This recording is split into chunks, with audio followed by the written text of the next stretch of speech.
Okay, let's start over. Week 5, Algebra 3.4, graphing functions.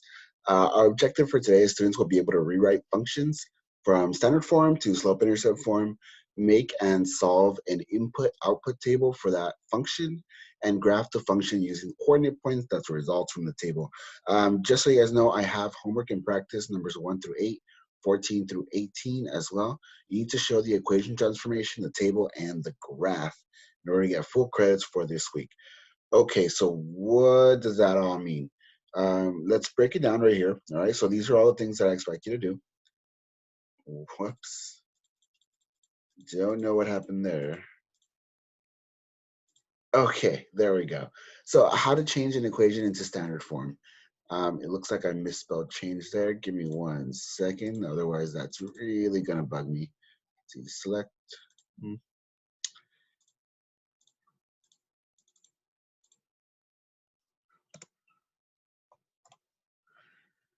All right. It's this heat, guys. It's really getting to me. So, anyways, what we're going to want to do is you're going to have an equation that is starting here, right? So, for example, I have over here, right? I have an original equation in standard linear form. The standard linear form is ax plus by equals c, and that's demonstrated by this right here, right? Do you guys see that? There's the x, there's the y, and that equals to a regular number, which is a c, right? So you guys are going to be given an equation like this, and your objective this week is to take an equation like this and then put it into a table and then graph what happens, what comes out of that table, right? So there's going to be 3 steps. This is the first step, right? So as you can see here, I start off with here. My second step here is to move the x over, because if you notice, my x, I'm going to underline it here, and my y are all on the same side of the equation. They're on the left side of the equation. And on the right side of the equation, there's just a 15 by itself, right? So what I need to do is I need to move the x from one side, the left side of the equation, to the right side of the equation by inverse operation. So if we see here, clearly here, the x here, there's nothing there that signifies that it's a positive. So we need to subtract an x to get rid of it, right? So if we subtract an x from this side, we have to subtract it from the right side as well, which is why this cancels out, right? And I'm left with 3y is equal to, in this case now, since there's no other x's on the right side of the equation, the x doesn't subtract from the 15. They're not compatible. I can't subtract an x from the 15. So I'm just going to move the 15 over. So I don't know if you guys can see it right here. Ignore those, the line of the 3's under it, right? I just have 3y is equal to negative x plus 15, right? So what do I do next? I move on to step 3 right here, right? I need to isolate x by dividing both sides by the coefficient 3. So in this case, 3y, right? I need to make sure that y is by itself. So since the 3 and the y are multiplying, I have to do the opposite, which means I have to divide by 3. Now that's why I have that fraction line, and I have a 3 underneath. But if I divide the left side of the equation by 3, I have to divide everything on the right-hand side of the equation by 3, which is why there's a line underneath the negative x, and there's also a line on the 3 underneath the 15. Everything gets divided by 3, okay? So now we're moving on here, all right?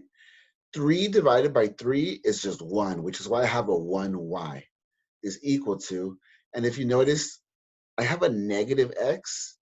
There's a secret 1 in front of that x, right? Because what I'm saying is there's minus 1x. So it's the 1 that actually gets divided by the 3, and that gives me a fraction, right? So in this case, I have negative 1/3 x plus 5, right? Because the 15 got divided by the 3, which means 15 divided by 3 is just 5. If you notice here in the next step right here, the 1's gone, right? And I've talked about this in previous videos. Yes, there is a 1 there, but no, I don't necessarily have to write it. It's just a reminder of what's going on, right? So here I have y is equal to negative 1/3 x plus 5. So I want to point out what happened here, right? We started with an equation, right?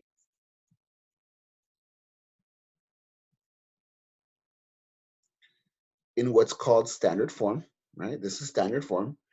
And we turned it into slope-intercept form, an equation that looks like this. Now, you might be thinking, that's not what we did. We had a bunch of numbers there. Well, let me show you. My original equation is in this form, right? We have an x plus 3y. You guys remember? This is what we started with. It kind of looks like that, right? And if you notice, as far as like, if you might be thinking, well, what was a, right? Well, remember, there's a secret 1 in front of here, right? We didn't write it, but it was there. And after we did all these things, we isolated, we moved everything, we divided, we ended up, right, getting getting our final answer, which is y is equal to negative 1/3. The m is actually my 1/3. X is attached to it. And in this case, it's plus 5. My b is 5. So as you can see, we turned one equation that was in standard form into another equation that's slope-intercept form. Now, this is important because we're going to need the slope-intercept form if we want to graph anything. And that's really the objective. We want to graph it.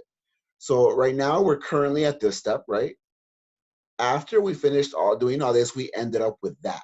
That was the end of this first one, this first section, okay?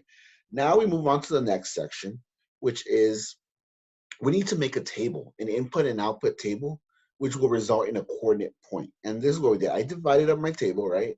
I made sure the first one was my X or domain values, right? I'm gonna have a note later that says like, hey, if you see on the homework and practice where it says like D and then there's like parentheses and then there's a bunch of numbers, these values that you see right here, they didn't come out of nowhere. Well, I mean, I guess you can argue they did, but they are the values that I'm going to plug in for X. And then a lot of the problems that you're going to see, they're going to give you values they want you to plug in for X. So don't forget that, okay? So in this problem, right, I'm going to plug in 0, 3, 6, and 9 into the equation I just got. Remember, the equation I just got was y is equal to negative 1/3. You see this right here? My equation in slope-intercept form. Just ignore that space in the middle. Man, spelling is not it is not my day when it comes to spelling today. So here y is equal to negative 1/3 x plus 5, right? That's my equation. And then the third line is when everything gets translated, right? So we have our x values, right? Remember we said this was our x. And whatever we get out of here, it's going to be our y values. And right here, we're going to end up with our x and our y values, right? The answers from the previous two, I guess, rows are going to equal the final coordinate point that I'm going to need in order to graph this, right? So in this case, if my x value or my domain value is 0, right, I'm going to want to plug that in instead of x. So if you guys notice here, we're right here right now, right? Y is equal to 1/3, negative 1/3 x, but instead of x, I'm going to put 0 because remember, our x value became 0 in this case.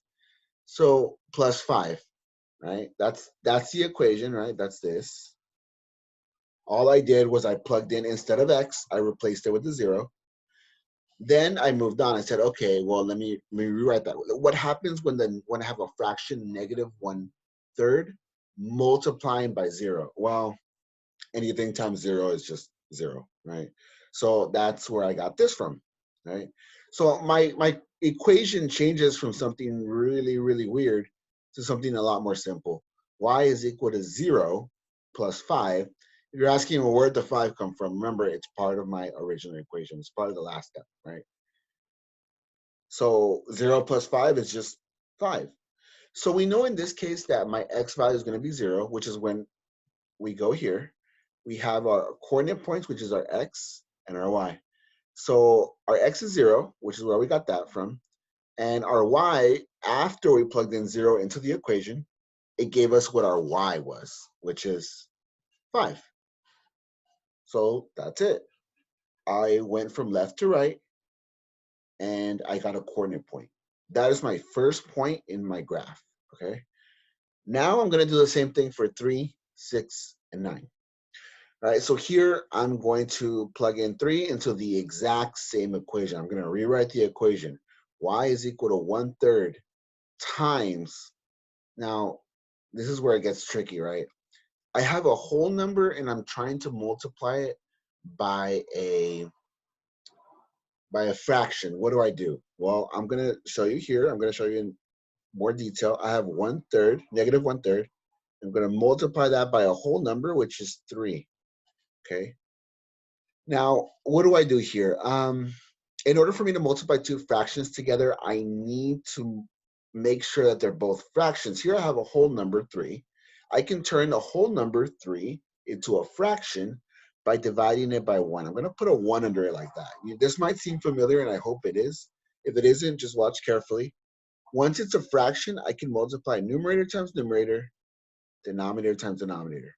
I'm going to multiply across like that. So I have, what ends up happening is I have negative 1 times positive 3 in my numerator, and I have positive 3 times negative 1, right, as my denominators, right? Then I resolve it. Then I multiply that. Once I have all the signs and everything figured out, I'm going to multiply across. So negative 1 times 3 is a negative 3 divided by positive 3, right?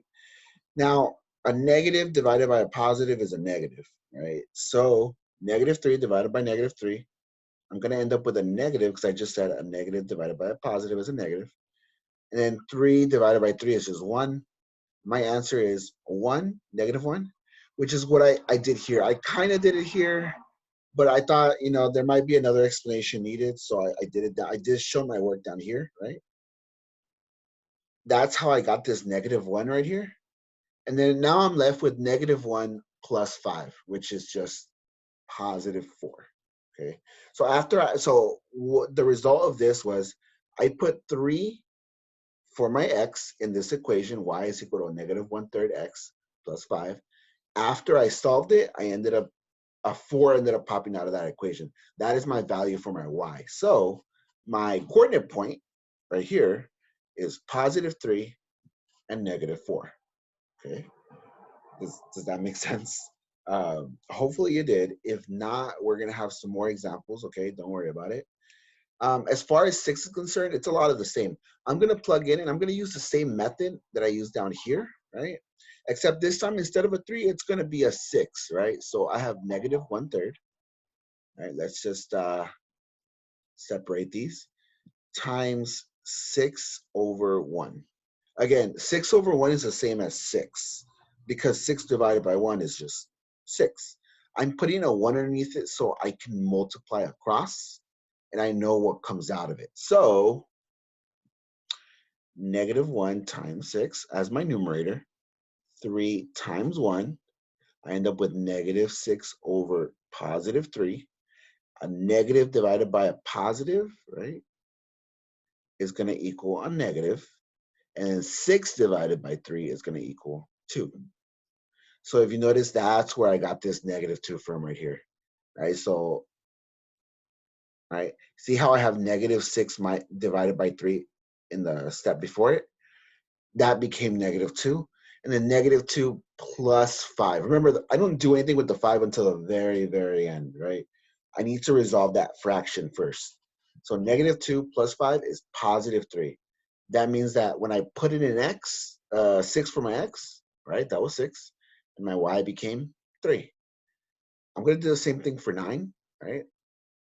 So here, if you notice, I have 9 over 3, right? And then, let's see, sorry, this should be a 1. 9, negative 1 times 9 is going to give me a negative 9. I'm right here, right? And then 3 times 1 is going to give me 3. So negative 9 divided by 3 is going to give me a negative 3 because 9 divided by 3 is just 3. And negative divided by a positive is a negative. So negative 3 plus 5, right? I'm going to end up with positive 2 because the 5 is technically bigger, which means that if my input, my x value is 9, my y value, what comes out is a 2. Okay, so I now have what I need. I have all of my coordinate points. What do I do next? What I do next is I'm going to graph it, right? The third step, what I want to see from you guys is, can you use coordinate points from the previous table to graph the function? Well, at this point, I have all of my functions here, and I'm going to graph them one point at a time. So I have my x is 0. Now, in case you forgot, x is left and right, and y is up and down, okay? So 0 and 5 means I start at origin. By the way, origin is right here, where the x and the y meet. 0, so I don't move to the right any spaces. And the y is 5. I go up to 5, and I'm going to put a dot right there. And I've graphed this one. Good.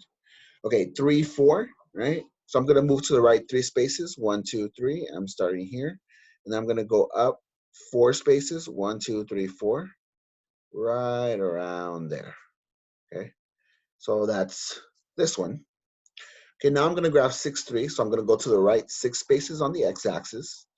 And then I'm going to go up 3.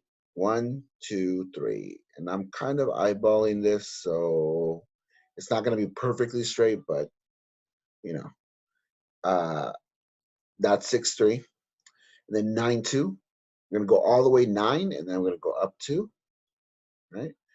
And just in case you're wondering, that's this one. This one is 3, 4. This dot is 6, 3. And this dot is 9, 2. Let's see if I can draw a line like that. Okay. Okay, and that is my graph. Okay, that's what I want to see. I want to see those 3 things this week. Okay, guys. I want to see that you have a mastery over all 3 of those things. I have some notes in case that things that weren't clear, right? So some notes. If you see this, right, if when you're doing the problems, I notice that you're gonna see this notation. You're gonna see something like D with colon points, and they're gonna have like a parentheses, and it's gonna say -2, 0, 2, 4. All that means is that means domain. So that means that you need to use these numbers as your x values or your inputs in your table. So if you see that in the homework and practice, what that's trying to tell you is, you see how it says domain? That's where you're going to put in. That's your domain. If they give you the domain, they're saying, hey, graph this function and use these as your x values. Again, it's going to look like this, right? So for your x values on your table, you're not going to make them up. You're not going to just put random numbers. You're going to put what they tell you to put. If they don't give you anything at all, then I suppose you can put random numbers. Just make sure to put small numbers like 0, 1, 2, and 3, right? But the numbers that they give you in your domain are gonna work out to be numbers that are usually not fractions at the end.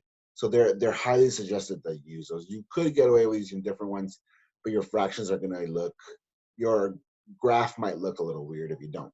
Okay. Okay, another thing, when you see f of x, this f of x thing, right? All it's saying is that whatever they tell you x is, they just want you to plug it into the function, right?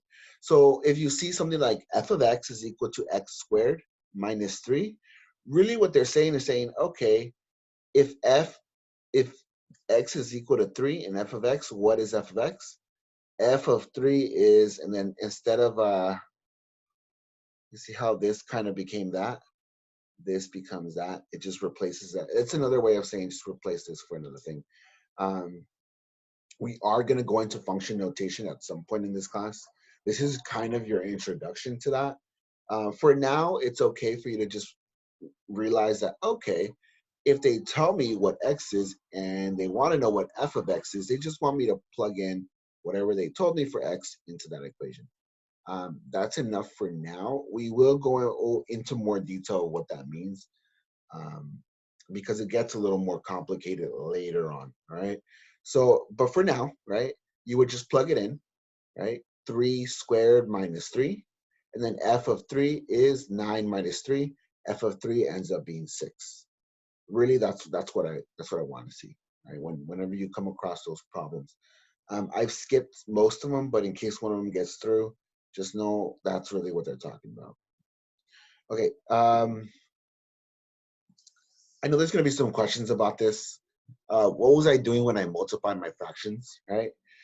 In case you didn't know, here's an example. Let's say I end up with negative 1/3 x, right? And then they give you an input of 9, right? You have to replace x with 9. So if I have 1/3 times 9, right? If you notice here, I put 9 over 1, right? I'm right here. And I put 9 over 1 because it's a whole number and I divide it by 1. You have to always rewrite your whole numbers as fractions. And then, we went down here. Negative 1 times 9, positive 3 times 1 ended up being negative 9 divided by 3, which ended up being negative 9 divided by a positive 3. A negative divided by a positive is a negative, and a regular 9 divided by 3 is just 3, which is why I ended up with a negative 3. If you're curious, right, a positive times a positive will always give me a positive number. A negative times a negative number will always give me another positive number. The only time you get a negative number is when you have a positive times a negative number. And the same thing goes for division. You can replace the multiplication with division signs and it would be the same thing. It's like a general rule in case you're forgetting. Please don't forget those. Lastly, how to add fractions. This can be a little bit more complicated if you don't remember off the top of your head. Um, don't worry, it can be kind of simple once you get the hang of it. So let's say you have 2/3 plus 5. Again, you're going to make 5 a fraction by dividing 5 by 1, meaning 5 over 1. So, okay, so that's this step right here. So now I have 2/3 plus 5 over 1. What do I do now? Well, I'm going to make both denominators the same by multiplying 5 over 1 by the opposite denominator. This needs to be the same as this, right? Now, there's no way to reduce that 3, but I can make that 1 into a 3. So you notice I split them up. The 2/3 is on the left side of that plus side, and the 5 over 1 is on the right side. I multiplied 5 over 1 times 3 over 3, the opposite denominator, right? I took the 3 from the other denominator, and I multiplied it by itself, 3 over 3. Why 3 over 3? Because 3 divided by 3 is just 1. I'm not changing 5 over 1's value. I'm just changing the way it looks, okay? I want to make it compatible with 2 over 3. And the only way to do that is to make sure they have the same denominators. Okay, so we're almost done, I swear, guys. Okay, so 2/3 plus 15 over 3. Because now I multiplied 5 times 3, which gave me 15. 1 times 3, which gave me 3. 15, whoops, I made a mistake. This is why you always double check your work. 15 plus 2 is 17 divided by 3. In this case, the 17 and the 17 cannot be divided by 3 evenly. I would just leave it like that. You don't add the denominators. You just leave it that way. If you're wondering, okay, if I get 17 over 3, how do I divide that into a fraction, right? Well, can't really divide it. You would approximate it to the best of your ability. So 17 divided by 3 is approximately 5.9 something, right? So you could put it right below the 6, right? But you, judging by the examples that I gave you and the problems that you're gonna have to do this week, you shouldn't run into that problem. If you did, you might have made a mistake somewhere. Please join me for what's it called? Please join me for my new Zoom hours for tutoring questions and just general tech and times. I do give you points for joining the Zoom at least once a week. Um, if you join, you'll get 3 points for that week just by joining the Zoom time and just by asking questions. Okay, so make sure to join. In this time, let's see. The teachers have a new Zoom time, which means that our new hour is 1:30, right? It starts at 1:30 to 2:30, if I'm not mistaken. It could last longer depending on if there's a lot of students or if you just need better times. Hopefully this accommodates you guys a little better. Feel free to join, ask me questions, just to see how you're doing. Whatever the case, I'm here for you guys. Just make sure to get all your work completed, log in every day, do your warm-ups, right? And you should be receiving a grade report soon to see where you guys stand, okay? Good luck, guys. Thanks.